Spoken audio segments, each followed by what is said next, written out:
আমাদের কি হয়েছে আমরা মৃত্যুকে ভয় পাই না? আমাদের কি হয়েছে আমরা মনে করি না যে আমরা মারা যাব? পৃথিবীর সর্বশ্রেষ্ঠ মানুষ, সর্বশ্রেষ্ঠ রাসূল দুনিয়া থেকে বিদায় নিলেন, তার সাহাবীদেরকে ছেড়ে তিনি দুনিয়া থেকে চলে গেলেন, ওপারের জগতে পাড়ি জমালেন। আমাদের কি হয়েছে যে আমরা বিশ্বাস করতে চাই না, আমরা প্রস্তুতি গ্রহণ করি না মৃত্যুর জন্য? আমি আপনি কি মনে করি যে আমরা চিরদিন বেঁচে থাকবো? আমি আপনি কি মনে করি যে আমার গ্যারান্টি রয়েছে আমি সালাত আদায় করে আমার রুমে ফিরে যাব? বিশ্বাস করুন হে আমার ছাত্র ভাইয়েরা, অবশ্যই আমাকে আপনাকে একদিন মৃত্যুবরণ করতে হবে, আমাকে আপনাকে একদিন এই দুনিয়া ছেড়ে চলে যেতে হবে। সুতরাং মৃত্যুর জন্য প্রস্তুতি গ্রহণ করুন, সুতরাং মৃত্যুর জন্য প্রস্তুতি গ্রহণ করুন।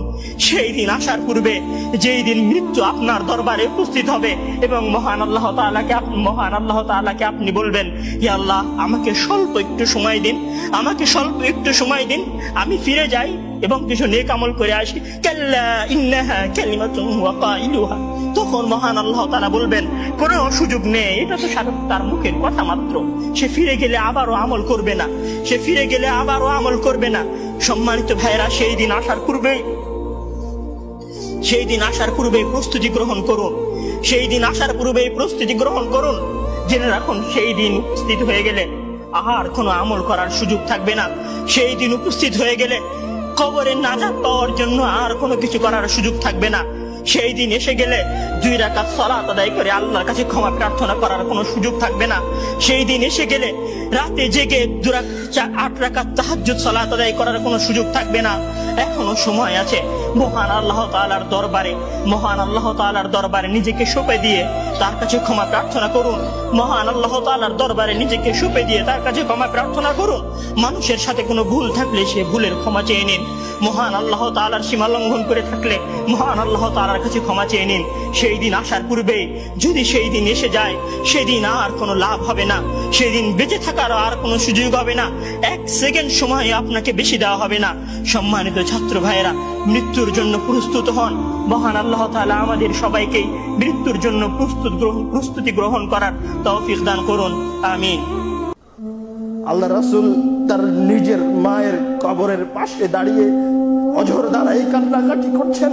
সর্বশ্রেষ্ঠ মানুষ মায়ের কবরের পাশে দাঁড়িয়ে কান্না করছেন, কিন্তু তার জন্য ক্ষমা চাইতে পারছেন না। সময় পার হয়ে গেছে, মুমিন অবস্থায় মারা যেতে পারেননি। আমি আপনি কে? কেন আমাদের এত দাপট, এত শক্তি? কেন? কে আপনাকে এত ক্ষমতা দিল? আপনি কি আল্লাহ রাসূলের চেয়ে বেশি বড়, বেশি শক্তিধর, বেশি ক্ষমতার অধিকারী? আপনি কেন মৃত্যুকে ভুলে গেলেন? আল্লাহ রাসূল কান্নাকাটি করছেন তার মায়ের কবরের সামনে, কিন্তু তার জন্য ক্ষমা চাইতে পারছেন না। এর চাইতে অসহায়ত্বের কোনো কিছু আছে?